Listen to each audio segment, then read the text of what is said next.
నమస్తే, welcome to our channel. ప్రస్తుతం అంతా ఉన్నారు శ్రీచక్ర ఉపాసకులు మణికంఠ శర్మ గారు. నమస్కారం గురుగారు.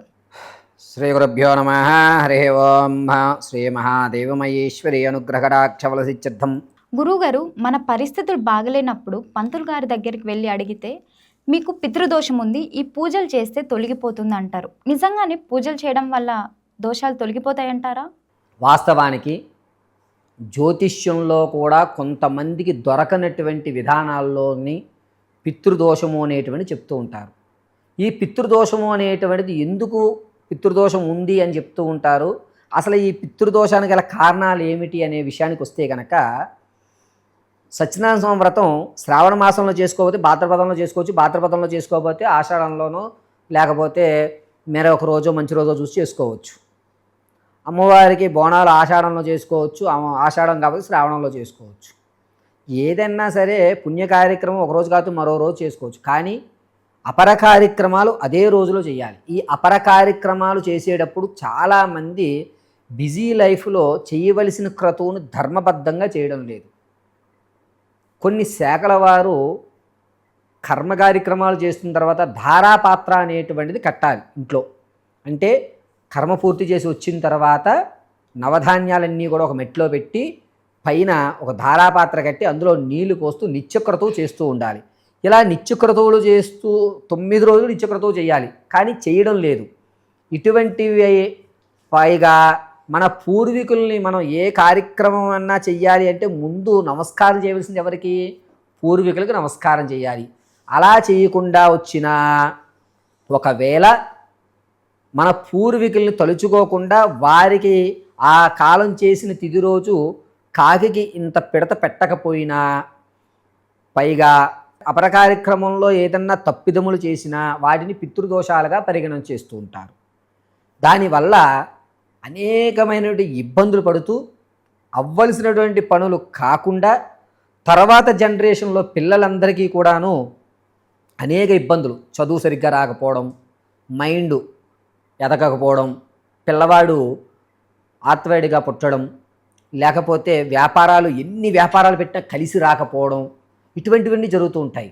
అందుకనే కేవలము మాలయ పక్షంలో అన్నా సరే పూర్వీకులను తలుచుకుని పిండ ప్రదానాలు చేయండి అంటారు. అది కూడా మనం చేయలేకపోతే రేపు వచ్చేటువంటి పుష్కరాలు ఉన్నాయి, గంగా పుష్కరాలు.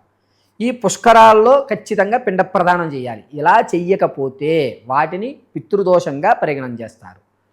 ఈ పితృదోషం ఉండడం వల్ల అంటే జాతక చక్రాలని కొంతమంది ఏంటంటే అంశచక్రంలో చూస్తారు, ఆరూఢ చక్రంలో చూస్తారు, నవాంశ చక్రంలో చూస్తారు, దశాంశ చక్రంలో చూస్తారు.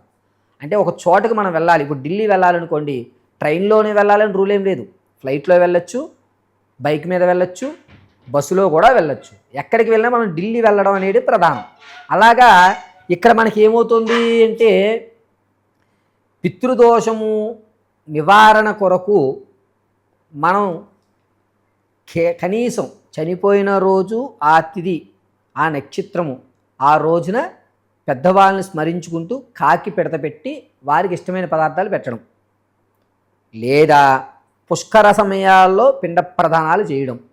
ఇవి రెండూ చేయలేదా కనీసం కాస్త స్వయం పాకం అంటే 2 కూరగాయలు, బియ్యము ఇవి బ్రాహ్మడికి దానం చేసేయడం. అది కూడా చేయలేని పక్షంలో నల్లేరు ముళ్ళుతో గుచ్చుకుని చచ్చిపోవయ్యా అని చెప్పింది శాస్త్రం. అయితే చాలా వరకు అయ్యా మా పూర్వీకులకి ఆచార వ్యవహారాలు ఇవి తెలియదు కదండి, ఇప్పుడైతే టెక్నాలజీ డెవలప్ అయింది, ఇప్పుడు పితృదోషాలు అవి అంటున్నారు, వీటి నివారణకి ఏదన్నా సూక్ష్మ మార్గం ఉందా అంటే నారాయణ బలి అనేటువంటిది పూజ చేయాలి. అంటే వ్యాపారం కలిసి రావట్లేదు, ఇంట్లో డబ్బులు నిలబడట్లేదు, తదనంతరం తరచుగా మీ పిల్లలకి ఏదో ఒకటి ముక్కు వంకర కావడమో, లేకపోతే కాలు వంకరగా నడవడమో, లేకపోతే ఎప్పుడు డిసీజ్ రావడం, పిల్లాడికి ఇది తగ్గిందంటే మరొకటి రావడం, ఇలా జరుగుతూ ఉంటాయి. చాలామంది ఏం చేస్తారు, మృత్యుంజయ హోమం చేసుకోండి, తర్వాత సర్పయాగం చేసేసేయండి, ఇవి జాతకంలో చూసి చెప్తారు. కానీ వీటన్నిటికంటే ముందు అయ్యా నువ్వు నీ పూర్వీకులకి పిండ ప్రదానాలు చేస్తున్నావా, వారికి నమస్కారం చేస్తున్నావా? వారి కొంతమంది ఇళ్లలో అయితే పూర్వీకుల ఫోటోలు కూడా ఉండవు. అటువంటి ఇళ్ళు నేను చూశాను కాబట్టి చెప్తున్నాను. తాతగారి ఫోటో ఉందండి, తాతగారు ఆ ఫోటో లేదండి ఎప్పుడుదోనండి అని. కొంతమంది ఆ రోజుల్లో ఇంత మీడియా లేదు, ఫోటో సెక్షన్స్ లేవు కదా, కొంతమంది ఇళ్లలో ఉండకపోవచ్చు. అటువంటి వారు నారాయణ బలి చేయాలి. ఈ నారాయణ బలి చేయడం వల్ల మొత్తం మీ పూర్వీకుల దగ్గర నుంచి వచ్చేటువంటి ఆత్మకోశలు ఏవవుతాయో అవి పూర్తిగా తొలుగుతాయి. ఈ నారాయణ బలి ఏ దేవాలయాల్లో పడితే ఆ దేవాలయాల్లో చెయ్యరు, గుర్తుపెట్టుకోండి. దీన్ని సముద్ర తీరాల దగ్గర కానీ లేదా పుణ్య నదుల వద్ద కానీ చేయించుకోవాలి.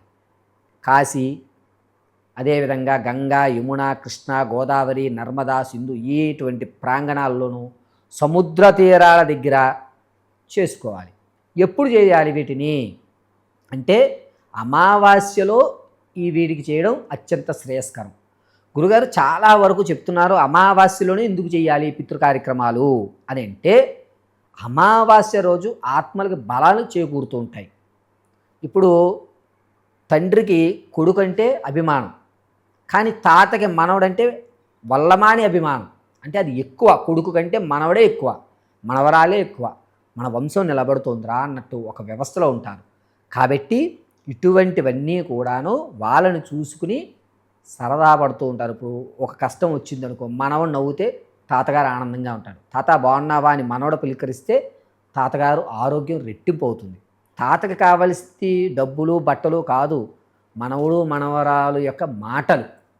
అటువంటి వారు ఎలా ఉన్నారు అని ఆత్మలు కాలం చేసేసారు అనుకోండి ఎవరన్నా, అటువంటి ఆత్మలు ఘోషిస్తూ ఉంటాయి. అటువంటి ఆత్మలు అమావాస్య రోజు బలాన్ని పుంజుకుంటాయి. కాబట్టి తాతగారికి ఈరోజు నమస్కారం చేయరా అన్నారనుకోండి, ఆ పిల్లవాడికి ఏం జరగకుండా వారి తాతగారు రక్షిస్తూ ఉంటారనేది లెక్క. ఇలా మనము అమావాస్య రోజు ఖచ్చితంగా పూర్వీకులకు నమస్కారం చేయడం. ఒకవేళ మీకు తెలియదు, ఎప్పుడో ఎవరో కాలం చేసేదని మీ తాతగారు తెలియదు, ఇవాళ అమావాస్య, వారి పేరు చెప్పి ఏదన్నా బ్రాహ్మడికి బియ్యం దానం చేయించండి. లేకపోతే మా పెద్దవాళ్ళు పూర్వీకుల ఫోటోలు ఉంటాయి కదా, వాటికి ఒక మాలో లేకపోతే ఒక పువ్వు అమావాస్య రోజు ఖచ్చితంగా పెట్టండి. అమావాస్య రోజు దేవతారాధన ఎంత ప్రాధాన్యతో పూర్వీక ఆరాధన కూడా అంతే ప్రాధాన్యత సంతరించుకుంటుంది. కాబట్టి పితృదోష నివారణకు ఉన్నటువంటి ఏకైక మార్గం నారాయణ బలి. దీన్ని గుర్తు చేసుకోండి. కుదిరితే నారాయణ బలి చేయడానికి, ఆచరించడానికి మీ యొక్క ఓపికను చేసుకుని మీకు దగ్గరలో ఉన్న పండితులను సంప్రదించండి. సో చూసారు కదా, ఇలాంటి మరిన్ని కొత్త విషయాలు తెలుసుకోవాలంటే మా ఛానల్ని ఇప్పుడే సబ్స్క్రైబ్ చేసుకోండి. అలాగే మీ రాశి ఫలాల గురించి తెలుసుకోవాలంటే కిందున్న నెంబర్కి ఇప్పుడే కాల్ చేయండి.